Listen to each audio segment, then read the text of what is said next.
Hello, everybody! Hey. It's episode 2. That kind of looks like 4 because I did it. It's 2. So this is episode 2 of the Tedder and Weber show. I'm Tedder. I'm Weber. And we're Tedder and Weber. Is that annoying? Should we not keep doing that? We don't have to, but I kind of like it. I kind of like it. Okay, so today in episode 2... What are we talking about, Lindsay? Well, thank you for asking, Stephanie. We will be unpacking the, depths of comparison today. Okay. That sounds kind of scary, but stick with it because it's it's not, and we're not, I mean, I guess sometimes it could be scary, but I don't try to be. But, so reality, realistically, it's scary. Probably, she should think you're scary though, so that's a good thing. Right. So here's the thing. We want to talk about how we got here to the topic of comparison. And I think really I just want to be transparent with the viewers to say where we struggle with comparison. Right. Like what we were noticing was the biggest space that we were struggling with comparison. And so I want to just open it up and talk about our study. So we did write a study. I know we've talked about it a little bit. And as we go through this, obviously, the topics that we discussed in this study is going to be what we're discussing here. And we will be unpacking in episodes 3, 4, and 5 the 3 hinges of comparison. But today we kind of want to just start off by talking about how we got here and really what this comparison has done in our lives. So the way this all started is when I was in a Bible study and my friend said that comparison was really modern day coveting. And I know we talked about that last week and Steph was like, and so she was really good at showing you guys the emotions that she truly felt when I first said that to her. Because it still rocks. It does still. It's still ow, impactful. Ow. Yeah, it's a sticky situation. And so I basically, when we first got together and we started unpacking the topic of comparison, I kind of told Steph a little story about when I was a small child. I have to sing it. I don't have to sing. I sound like a dying chicken, so no one should hear me sing. I think it entertainment value. I mean, if it's in the name of entertainment, I guess I'll do it. Yeah. But so here's what it is. I was in a Christmas play when I was 8 or 9 or something, and I was an angel, obviously. I really thought it was super cool though. And we discussed all about the 10 Commandments in this Christmas program. And it was really popular, and it was the 90s. I can't even, it was early 90s, maybe 90. And I don't remember the guy's name, and I cannot think of it still. But it was called Angels Aware was the CD. And CDs were super new, so that was a super big deal. Yeah. And so I remember that time. I think we might have had a cassette. I don't know. But anyway, we sang a song as angels and as a group about the 10 Commandments. And it was don't be killing people. Is that what it said? No, that's my rendition. That's from the Lindsay. That's the Lindsay Living translation. No, I'm sure you've heard it. It was literally number 1, we've just begun. I had never heard it. God should be first in your life. Number 2. Okay, so I want to go on. But when you got to number 10, which as we know is thou shalt not covet, it was number 10, don't covet when you see your neighbor's house or wife. That's a list that God insists you stay away from these sins. Okay, anyway, it's fine. Everything's fine. I just love it. Okay. And that is why we memorize. Okay, I'll stop. So Commandments 1 through 10. Okay. Oh, the perfect 10. That's what it was called. I had to just get to the chorus. See? It's the perfect 10. I still don't know who. You were selling yourself short. I just had to really work it out. Yeah, it's okay. all good. So when I got to number 10, I mean the rest were really self-explanatory. Don't be killing people, obviously.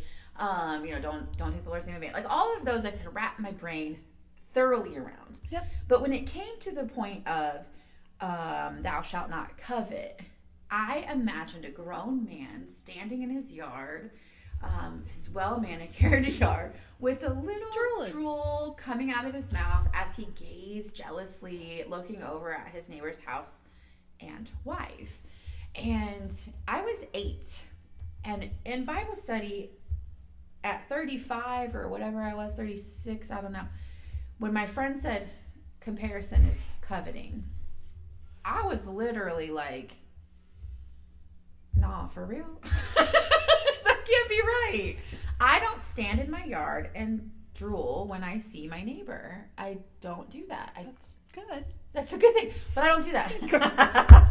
So realistically, I felt like I had some sort of like spiritual superiority because I didn't covet. That's not an area in which I struggled. So I thought some of those. we all do. We all have a sense of spiritual superiority now and then. Don't say that too many times fast because I barely got through it.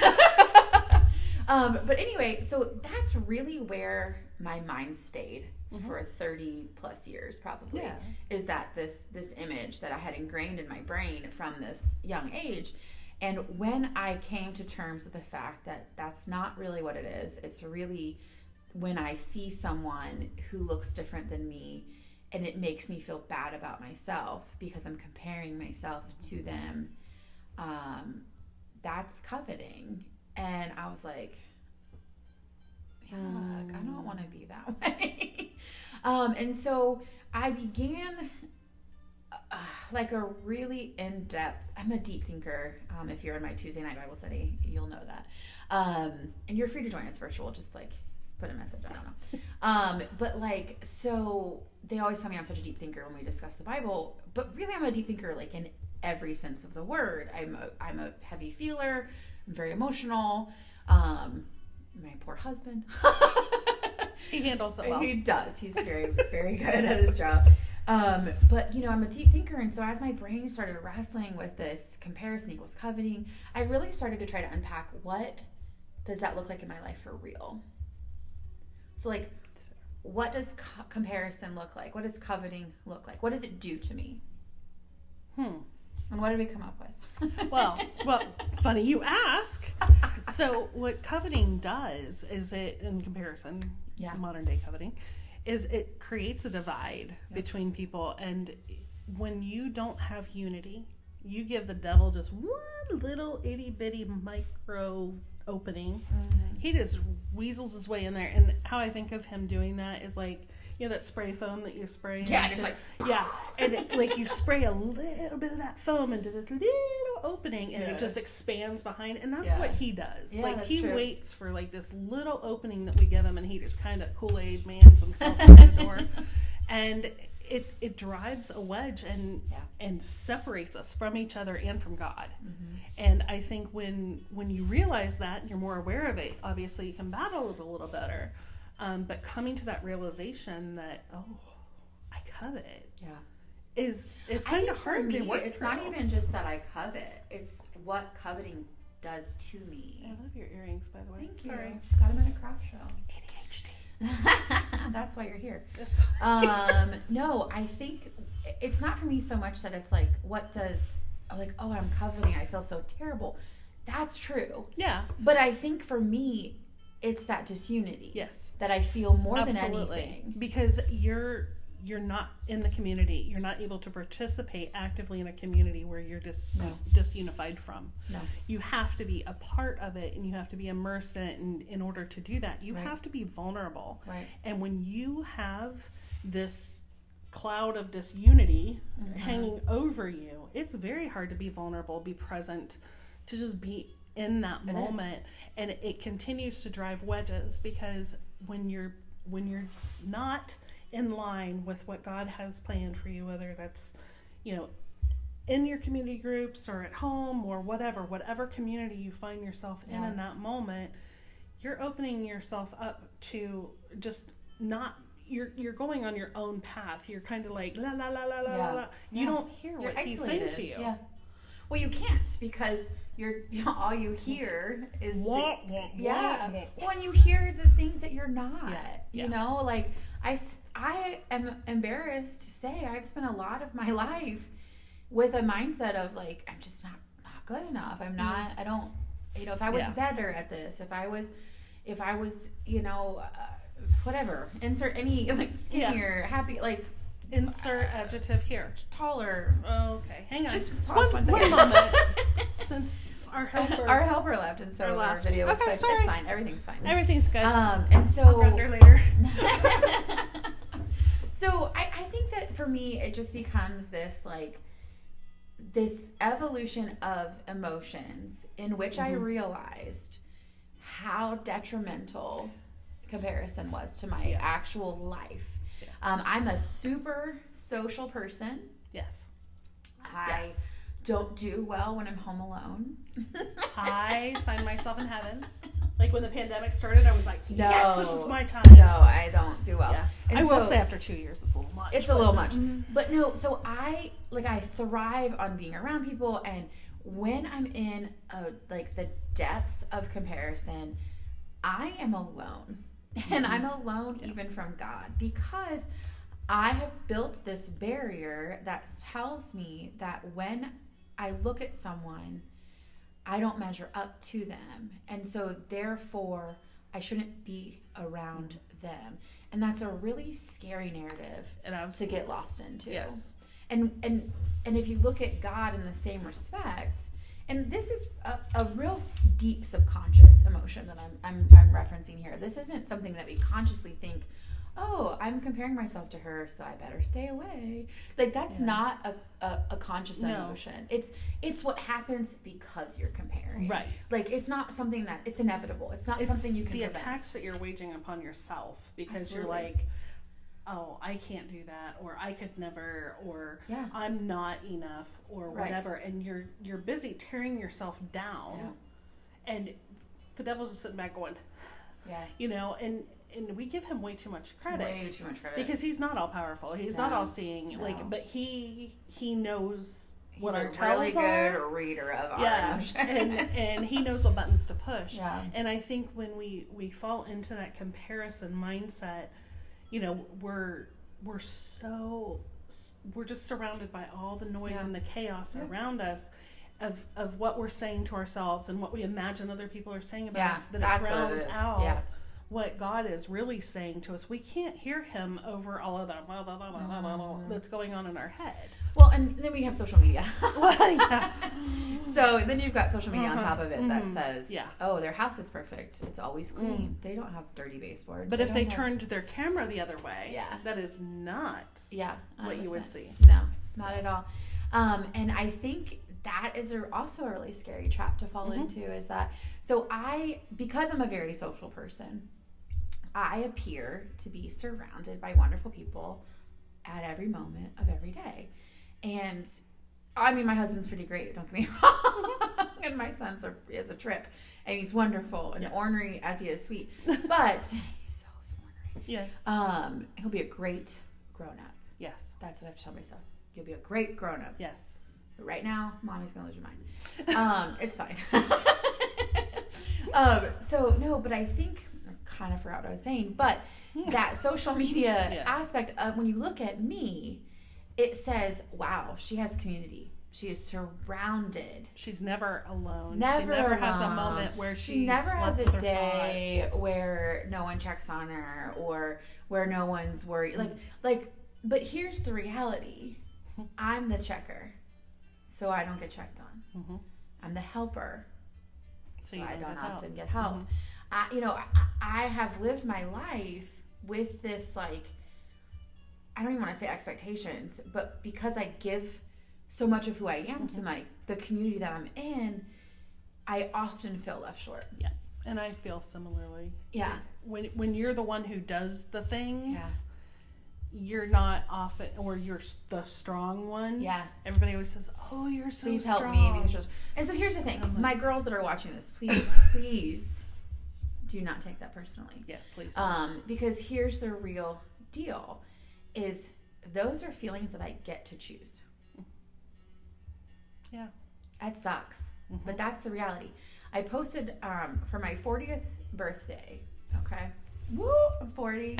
I'm actually kind of like stoked about it, because then I can be like, heck yeah, I'm 40, and then everybody's like, what, you don't look like I'm 40. So I'm hoping that like stays for like at least a couple more years. You're good. And just keep using eye cream, right? And so coconut oil's the answer to everything, right? I mean, That's what I keep reading. Obviously. But no, I for my 40th, I wanted to do this ridiculous photo shoot. Okay, my birthday's in February, so like I had to do it super early in order for it not to be like a blizzard, and so because I wanted outdoor photos, and so I planned this photo shoot, and I said, hey girls, I sent it to like, I don't know, 10 or 12 girls, and I literally sent a link to a tutu ball gown skirt, and I said, it was mauve. It was beautiful. It was gorgeous. Like a dusty rose. Yeah. Oh, it was perfect. And I said, I want to do a photo shoot for my 40th, and I'd like you to star in it with me. Your only requirement is that you buy this ridiculous skirt. And wear a white shirt. Yeah. I did say that. And no lace, because I was wearing lace. Yes. Yes. Couldn't steal the show. So anyway, I did this photo shoot, and I recently was struggling with feeling lonely and feeling isolated, and I know now through all the work we've done in the scriptures and together and in this journey on the comparative narrative, I really knew that this was a choice that I was feeling. I knew that I was feeling alone because the enemy just was there and like was ready for me to feel alone. And so I looked at those pictures and I posted on my socials, and I said, look, I feel alone. Sometimes I have all of these feelings, and that doesn't mean that any of these women aren't doing their service, like their role in their community. That's a choice that I am making consciously. So I say this to say, if you look at my social media and you see a picture of me with 10 incredible women, you all dressed in tutus, all dressed in matching skirts, they're wonderful, and you're gonna see that and you're gonna say, wow, I wish I had her community. You just will. I mean, I would say that when I looked at that photo, but the reality is I can have a community and still feel lonely. Yes. I can have a community and still feel isolated, and those feelings of loneliness and those feelings of isolation, generally speaking, stem from comparison. Yeah. And so that's really what this is about, is us recognizing that those emotions, those feelings, they're a choice to feel, number one. You can shut them up. You can shut the enemy up with a word. Jesus. If you choose. And it's your choice. If you're feeling that, like, you should have people that you can reach out to and say, I'm feeling lonely, I'm feeling isolated, instead of letting the enemy have space in your heart and in your home and your brain and saying, I bet she's never lonely. Well, and so last year, this year has been a rough one. About 18 months ago, I hurt my knee. I told you, hurt her knee, hurt her other knee, hurt her shoulder. A disaster. However, I only have one artificial joint, and that is the knee. I had my knee replaced last February, and I quickly fell into the most horrifying pit of comparison and depression and isolation that I have ever felt. To the point where I was being asked the questions. They have to ask things. Are you okay? And it was because I was so isolated, and because I'm the one that usually checks on people and does things according to my own schedule. People offered me, hey, can I bring you something to eat? No, I'm good. I didn't want to put anybody out. Right. And that, dealing with that, we'll just call it a darkness, because it was. It is. Just dealing with that, it took me months and months to come out of it. And here it is a year later, and I'm finally at a point where I'm like, oh, okay, we're good. Isn't it crazy that during that same time you were writing on comparison? Yeah. A little so bit. Like the enemy was attacking right where you were working? Yeah, and I think too, to your point of whether it's a choice, that you're making, or, your perception, or whatever you want to call it, there, even though I felt isolated, there were people that came to visit me. There were people that my mother basically moved in with me and brought her dog, who's a great little nurse dog. My dogs are a little too rambunctious, and they couldn't be in the bed with me, but her little dachshund could be. No. And my kids were available to help, and my friends were available, and people would check on me, but I chose instead, because I was in that spot, I was like, well, other people can leave their house, other people can go downstairs. I feel that way in motherhood. I feel that way in motherhood. Like, other people get a babysitter, why can't I get a babysitter? Like, wait until they're older. Then it's so hard. Yeah, I know. So I've been there. Oh, hang on, please, one moment. We promise you we'll figure this out. We'll figure it out. It's fine. Everything is set to not go on screensaver, but it's fine. We just want to bring you a quality video that you can actually see, where we don't look like we're dubbing some foreign film. That's what it looked like. It did. So really, I mean, the reason, what's funny is I think, people were going to get the impression of us that it's us against the world, that they're right at our besties, and it's not accurate. No. I love you. I love you a whole lot. Yeah, but we have we're not the type of people that are going to, if I text her, we don't text every day, we don't talk every day, no. we don't see each other every day. It's so hard to schedule time to do this. Yeah, it is. Even it ridiculous. Absolutely is. Especially when you have to do it all over again. It's fine. But I think I say that a lot. It's fine. That's probably just my coping. It is. Because as soon as you say it in that tone, I think dumpster fire. Yeah. So, I mean, we're all there.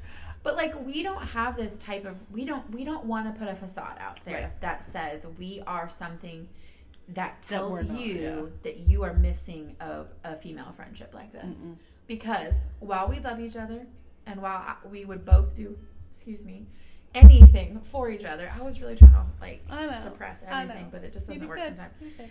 Wait till I sneeze. That'll be the whole a whole entertainment.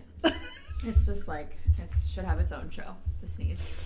Okay. But we don't have this relationship in which we no one else exists. You know what I mean? We don't have that. It's a very immature picture of friendship, I think, is where you have one person that's the only one that exists, because God designed us to be in community. Right. So this morning, my pastor talked about we're supposed to be in a circle, not in a line. Yeah, that's good. And so, that just stuck out to me, because, that's what, what do we do when we get together with our friends? We sit in a circle. Not kumbaya, but we could if you wanted to, but around a fire pit. I can't cross my knees anymore because my knee doesn't bend that way. Girl, I don't even know if I ever could have done that. But realistically, we are meant to be in community, and that doesn't mean clinging to just one person and making them the everything that you need in your life, because that's setting you up for failure. That's setting those relationships up for failure. You're deriving your happiness from one person. That's a problem. Correct. You're correct. Well-rounded is good. Yeah. I get different things from different people, and I give different things to different people. Yep. Do you know what I mean? There's some people I just need to give encouragement to, and some people that I need to show a physical more. That sounds pretty bad for me to say a physical relationship. What I meant was in person, or a hug, or here I'm bringing you. I'm here in person. I have a friend who is this most incredible foster mom, and she had a really, really important court date this past week, and it was a scary, we don't know what's going to happen kind of court date. And as an adoptive mom, I know the fear of those court dates and those moments where you don't know what's going to transpire. And I just knew if I was in that moment, I'd need a hug. Yeah. And so I rearranged my day. I loaded up my van with all the humans, and I set out 45 minutes away to the courthouse, and I was just wanting to find her to give her a hug. And I know that was impactful to her, but I didn't do it for recognition. I didn't do it for a Facebook post. I did it because if it was me, that's what you need. I would have needed it. And so I hope that someone would have done that for me. And so that's who I am in a friendship. I try to give the people in my community, the community that God has called me to, I try to give them the things that I would hope that someone would give me. And, and I hope that encourages you to find a community in which you are all pouring into each other so much that you will still have days of loneliness. Yeah. You will still have moments where the enemy sprays his expanding foam. That's a good analogy. Welcome. You will. You'll still have those moments, you guys. But you get to then choose how to react to them. Right. And that's what writing this study and rereading it and editing it and teaching it, that's what we have garnered in the process, is that freedom to know that my emotions that tell me I'm lonely or separate me from my community, they are a choice. Yep. And I think, when we sit there and we look at things from the perspective of comparison, we're limiting what could be. Yeah. And when we kind of start to let our guard down and we start to embrace where God put us and the things that he wants to teach us, we're able to open up. And you may find yourself surprised by the community that you end up in, because it may not be the one that you started in or the one that you want to be in, or it's usually not. It's usually not. Anyone that I've seen on this journey, it's like, Steph and I never would have been as close as we are had we not both struggled in the same area. Right. So it just wouldn't have come to fruition. And as God always does, he took what we struggled with and he turned it for his good. Yep. And here we are. And we hope that this blesses you. Yeah. We hope that you are encouraged to drop the comparative narrative and let us walk you through the door that has been removed because you are in community. We hope that that's, what happens for you.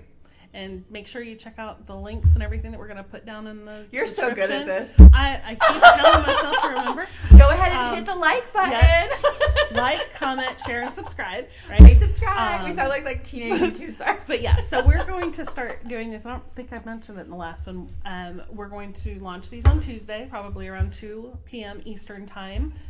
And I thought we said Friday. We did. What did I say? You said Tuesday. Oh no, Friday. What in the world is my problem? I'm so glad Fridays, you're paying attention to me, because I'm Tuesdays. not paying attention to me. Fridays at 2 p.m. Eastern. Fridays, 2 p.m. That's when we launch. Our new episodes will come out every Friday at 2. Yep. Now that we're in episode 2, we hope you've caught on to that by now. Yeah. But anyway, guys, we love you, and we're so thankful that you're here. So, like she said, like and subscribe and share and comment. Let us know that you hear us, and we're not just talking to our computer. Yep. All right. Have a great week. Bye.